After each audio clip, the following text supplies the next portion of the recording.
क्रिस्त में प्यारे भाई और बहनों, आप सबों को जय यीशु।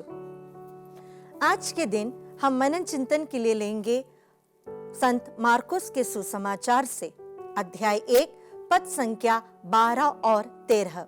इसके बाद आत्मा ईसा को निर्जन प्रदेश ले चला। वे 40 दिन वहां रहे और शैतान ने उनकी परीक्षा ली।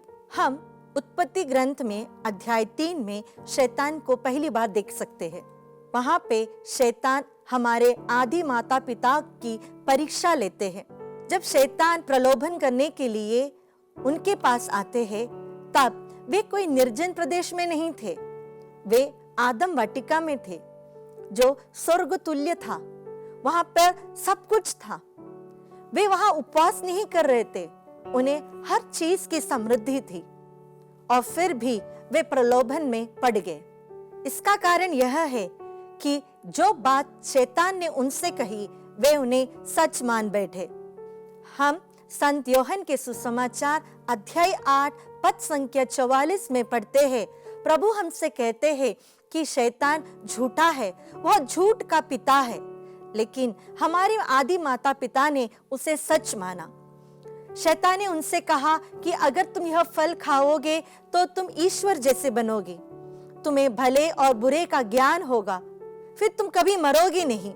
लेकिन वही शैतान जब ईसा मसीह के पास आते हैं उनकी परीक्षा करने, तो वे उनसे कहते हैं तुम्हारे पास शक्ति है, इसीलिए उस शक्ति का इस्तेमाल कर आप फेमस बन जाओ, आपको नाम मिलेगा, शोहरत मिलेगी, पावर मिलेगा। लेकिन प्रभु के सामने शैतान टिक नहीं सका। वह वहां से भाग गया, क्योंकि प्रभु के जीवन में कोई शॉर्टकट मेथड नहीं थी। वे जानते थे कि उन्हें क्रूस मरण के लिए ही इस धरती पर भेजा गया। वे जानते थे कि ईश्वर की इच्छा यह है कि वे अपना जीवन बलिदान कर सारे संसार को बचा ले। प्यारे भाइयों और बहनों, आज भी शैतान हमें कई रूप से प्रलोभन देते हैं। एक छोटा सा झूठ, छोटी सी गलती, छोटे से पाप, छोटा सा विश्वासघात, कोई नहीं देखा, किसी ने नहीं जाना, मैंने कमाया हुआ पैसा मैं किसी और को क्यों दूं?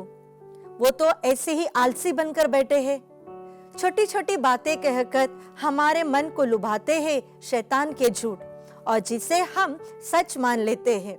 हमें लगता है कि वह व्यक्ति ऐसा जी रहा है, वह व्यक्ति ऐसा कर रहा है, उसे कोई प्रॉब्लम नहीं, तो हम क्यों ऐसा जीवन बिताए।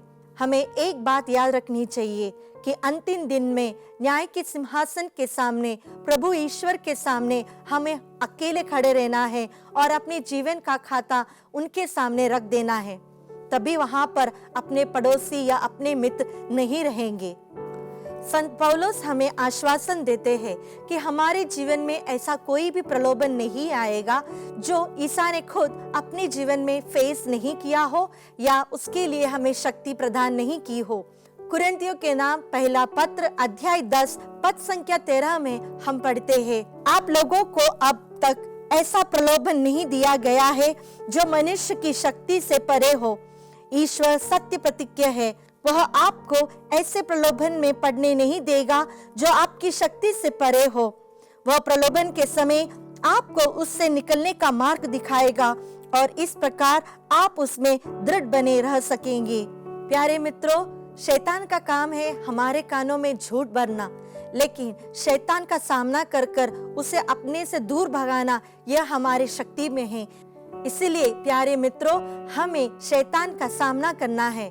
वह झूठा है, झूठ का पिता है, वह झूठी हमें सुनाएगा, लेकिन सच का साथ पकड़कर ईसा के साथ चलकर हमें उसका डट कर सामना करना है और वह दुम उठाकर हमारे सामने से भाग जाएगा।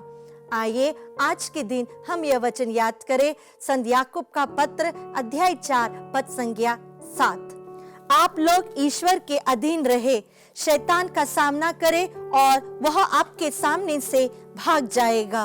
प्यारे प्रभु जी, हमारे जीवन में आने वाले सभी प्रलोभनों को आपके दिव्य हृदय में हम समर्पित करते हैं।